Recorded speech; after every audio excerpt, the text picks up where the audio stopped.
तो दोस्तों आपका स्वागत है। दोस्तों आज की वीडियो में हम खेत का नाप निकालना सीखेंगे। दोस्तों अगर आपका खेत वर्गाकार या आयताकार हो उसका नाप आप बड़ी ही आसानी से निकाल सकते हैं। यहाँ पर आज की वीडियो में हम समलंब चतुर्भुज के आकार का जो खेत है उसका क्षेत्रफल निकालना सीखेंगे। यहाँ पर जो खेत आपको दिखाई दे रहा है इस खेत की सभी भुजाएं अलग अलग लेंथ की हैं। ये 45 फीट की है, ये 43 फीट की है, ये 30 फीट की और ये 40 फीट की। दोस्तों इस प्रकार के खेत का क्षेत्रफल निकालना बड़ा ही आसान है। आपको क्या करना है, इस वीडियो को लास्ट तक देखना है और आप इसे अच्छे से जान जाएंगे। दोस्तों इस प्रकार के खेत का क्षेत्रफल निकालने के दो तरीके हैं। पहला वो तरीका है जो ज्यादातर वीडियोज में बताया गया है, जिससे आपके पास 100% सही क्षेत्रफल नहीं आता। दूसरा वो तरीका है जिससे आपके पास 100% सही क्षेत्रफल आएगा। हम दोनों तरीके से इस खेत का क्षेत्रफल निकाल लेंगे और दोनों तरीके से जो क्षेत्रफल आएगा उसको कंपेयर भी करेंगे। तो चलिए पहले तरीके से निकाल लेते हैं। पहला तरीका क्या कहता है, आमने सामने की भुजाओं को जोड़ेंगे, 2 से भाग करेंगे, आमने सामने की भुजाओं को जोड़ेंगे, 2 से भाग करेंगे और दोनों को गुना कर देंगे तो उससे हमारे पास क्षेत्रफल आ जाएगा। तो चलिए देखते हैं पहले तरीके से कैसे करेंगे। हमें क्या करना होगा, आमने सामने की भुजाओं को जोड़ना होगा। 40 प्लस 45 बटे में 2, ठीक है, गुना में आमने सामने की भुजाओं को जोड़ना होगा अगेन 43 प्लस 30 बटे में 2। अब इन दोनों को सोल्व करके जो आएगा उसको हमें गुना कर देना है, ठीक है। 40 और 45 कितना बनेगा, 85 बटे में 2 गुना ये कितना बनेगा 3, 7 बटे में 2, ठीक है। अब इसको हल कर लेते हैं। 85 को 2 से भाग देंगे, हमारे पास आ जाएगा 42.5 42.5 और 73 को 2 से भाग देंगे, हमारे पास आ जाएगा 36.5, ठीक है। अब इन दोनों को गुना करके हमारे पास आ जाएगा 1551.25 स्क्वायर फीट। तो ये आपका क्षेत्रफल आया, ठीक है। इन दोनों को आप कैलकुलेटर की मदद से गुना कर सकते हैं, ठीक है दोस्तों। तो पहले तरीके से हमारे पास क्षेत्रफल कितना आया, 1551.25 स्क्वायर फीट। दोस्तों इस प्रकार से जो खेत का क्षेत्रफल निकाला जाता है वो 100% सही नहीं होता, तो इसीलिए हम दूसरे तरीके से भी खेत का क्षेत्रफल निकालेंगे। तो चलिए दूसरा तरीका देखते हैं। दोस्तों दूसरे तरीके से इस खेत का क्षेत्रफल निकालने के लिए हमें क्या करना होगा, समलंब चतुर्भुज के आकार के खेत को 2 भागों में बांटना होगा, यानी हम डी बिंदु को बी से मिलाएंगे। तो चलिए मिला देते हैं। तो दोस्तों यहाँ पर डी बिंदु को बी से मिलाने के बाद ये समलंब चतुर्भुज आकार का जो खेत है वो 2 त्रिभुजों में बंट गया है। पहली त्रिभुज है ए बी डी, दूसरी त्रिभुज है बी डी सी। इन दोनों त्रिभुजों का जो क्षेत्रफल होगा उनका जोड़ करके ही पूरे खेत का क्षेत्रफल हम निकाल सकते हैं, ठीक है। तो पहली त्रिभुज का क्षेत्रफल निकालने से पहले हम डीबी की लंबाई क्या होगी वो जान लेते हैं। अब डीबी की लंबाई मापने के 2 तरीके हैं। पहला तरीका तो ये है कि ये हमारे पास ए बी डी त्रिभुज क्या बनी है, समकोण त्रिभुज, ठीक है। तो पाइथागोरस प्रमेय लगाकर हम इसे माप लेते हैं, ठीक है। तो चलिए पहली त्रिभुज लिख लेते हैं यहाँ पर, त्रिभुज ए बी डी में, ठीक है। ए बी डी त्रिभुज क्या है, समकोण त्रिभुज है। इसमें क्या है, पाइथागोरस का प्रमेय हम लगाएंगे यहाँ पर।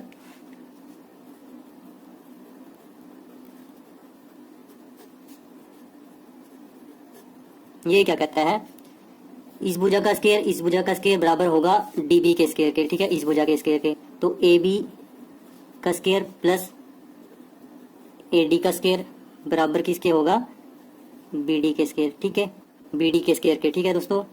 अब ए बी का स्क्वायर यानी 40 का स्क्वायर प्लस 30 का स्क्वायर यानी ए डी का स्क्वायर बराबर बी डी का स्क्वायर, ठीक है। अब इसको सोल्व करके हमारे पास क्या आएगा, 1600 प्लस 900 बराबर बी डी का स्क्वायर, ये बन जाएगा 2500 बराबर बी डी का स्क्वायर। और बी डी यहाँ से क्या निकल के आएगा,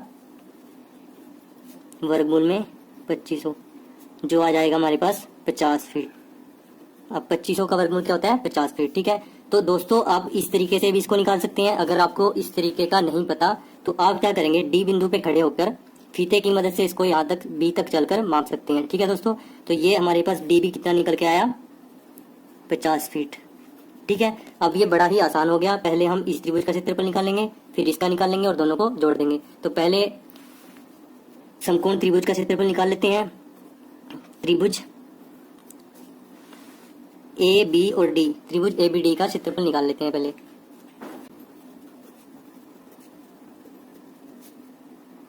तो त्रिभुज एबीडी का क्षेत्रफल निकालने के लिए हम क्या करेंगे, सबसे पहले तीनों भुजाओं को जोड़ देंगे और 2 से भाग दे देंगे। ठीक है, तो जोड़ते हैं तीनों भुजाओं को,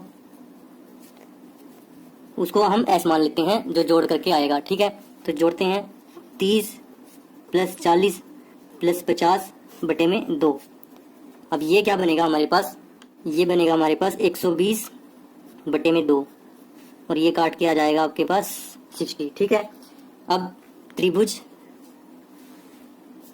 ए बी डी का क्षेत्रफल क्या बनेगा, जो ये यहाँ पर जोड़कर आया। ठीक है, इसको हम ऐसे लिखेंगे और इसमें से पहली भुजा को घटा देंगे। ठीक है, तो 60 में से पहली भुजा घट गई, हमारे पास कितना आ जाएगा 30। 60 में से 30 गया 30। ठीक है, अब क्या करेंगे, 60 में से दूसरी भुजा को घटाएंगे। 60 में से 40 गया, हमारे पास कितना आ गया 20। अब लास्ट में क्या करेंगे, 60 में से अंतिम भुजा को घटाएंगे, ये कितनी है 50। 60 में से 50 गया, हमारे पास कितना आ गया 10। और इस सब का क्या कर देंगे, वर्गमूल कर देंगे। ठीक है दोस्तों, हम क्या करेंगे, सबसे पहले तो इस एस को लिखेंगे जो कि 60 है, फिर इसमें से पहली भुजा घटाएंगे, इसको लिख देंगे, दूसरी भुजा घटाएंगे, उसको लिख देंगे, फिर तीसरी साइड को घटाएंगे, उसको लिख देंगे। इन चारों की गुना करके वर्गमूल निकाल लेंगे तो हमारे पास पहली त्रिभुज का क्षेत्रफल आ जाएगा। ठीक है दोस्तों, अब इन सबको गुना करके हमारे पास क्या आएगा, 6 × 18, 18 दूनी 36, ये आ जाएगा हमारे पास 36, 1 2 3 4 4 0। ठीक है, और इसका वर्गमूल हम निकाल के क्या आएगा हमारे पास 600 स्क्वायर फीट। ठीक है दोस्तों, तो त्रिभुज एबीडी का क्षेत्रफल क्या है हमारे पास 600 स्क्वायर फीट। ठीक है, अब एक त्रिभुज का तो क्षेत्रफल निकल गया, अब हम दूसरी त्रिभुज का क्षेत्रफल निकाल लेते हैं। ठीक है, तो दोस्तों यहाँ पर दूसरी त्रिभुज क्या है हमारे पास BDC। त्रिभुज BDC का क्षेत्रफल दोस्तों उसी तरीके से करेंगे जैसे हमने पहली त्रिभुज का क्षेत्रफल निकाला था। ठीक है, तीनों भुजाओं को जोड़ देंगे, उसको हम एस के बराबर रख लेंगे, 50 + 45 + 43। ठीक है दोस्तों, बटे में 2।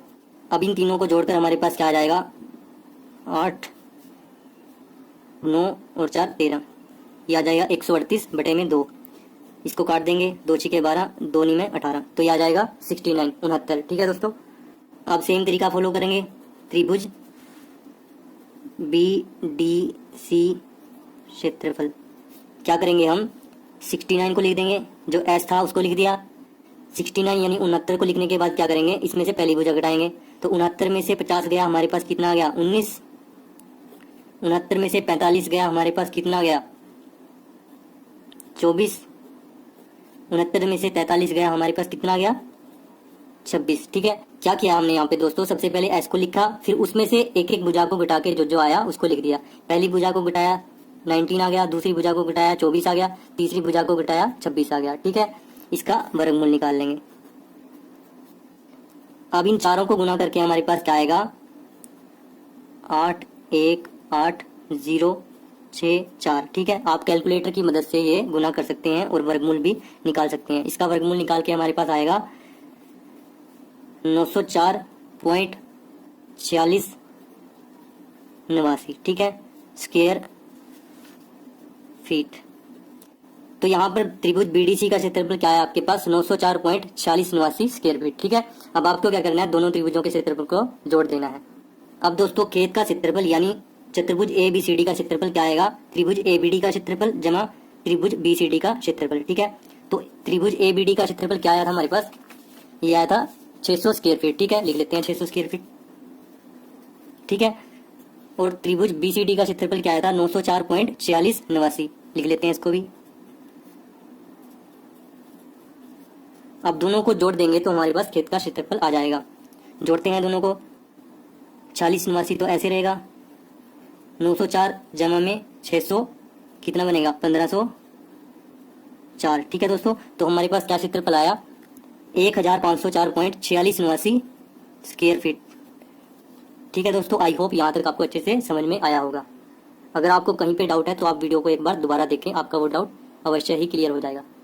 तो दोस्तों अब हम कंपेयर करते हैं कि पहले जो तरीका था उससे क्या क्षेत्रफल आया था और दूसरे तरीके से क्या क्षेत्रफल आया। ठीक है, तो पहले तरीके से क्षेत्रफल क्या आया था हमारे पास, ये आया था 1551.25 स्क्वायर फीट। ठीक है, और दूसरे तरीके से क्या आया हमारे पास 1504.4689 स्क्वायर फीट। तो दोनों क्षेत्रफल में लगभग 47 का डिफरेंस है। ठीक है, जो ये दूसरे तरीके से क्षेत्रफल हमने निकाला वो सही तरीका है, उससे 100% क्षेत्रफल निकलता है। तो दोस्तों आपको यही तरीका फॉलो करना है।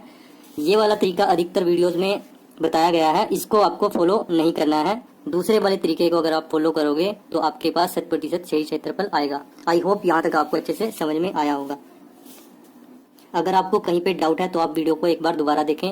फिर भी अगर आपको डाउट रहता है तो कमेंट बॉक्स में जरूर पूछें। अगर आपको ये वीडियो अच्छी लगी तो वीडियो को लाइक करना, दोस्तों के साथ शेयर करना, चैनल पर नए हो तो चैनल को सब्सक्राइब जरूर कर लेना। Thanks for watching this video.